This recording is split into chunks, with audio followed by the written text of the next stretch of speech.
પણ અમારી ગુણિયા નાતના કહેવાય મારી નાચો વેળા કવેળાના પેદાશ થયા હોય વનમાં ઝઘડામાં ભૂતચકલામાં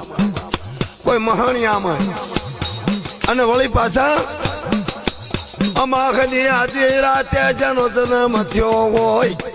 કે તો બાપા સૌદસ્યા કહેવાય માને નહીં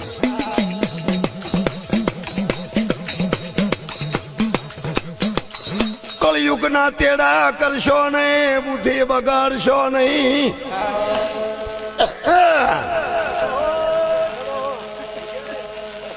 લાઈટ આયા પંખા આયા ફોન આયા પિક્ચર આયા જોવાનું મુજડ્યું જોઈ જોઈ બુદ્ધિ બગાડી તમારો દેહ ડૂલશો નહીં એને ડાઘ પાડશો નહીં ને કર મરણમાં જશો તોય તમારું ખોદણી કરશે અમારી નાથ હતો ખરો પણ નબળો હતો ભાઈ હોય કોઈ હપાતર નહોતો પાકેલો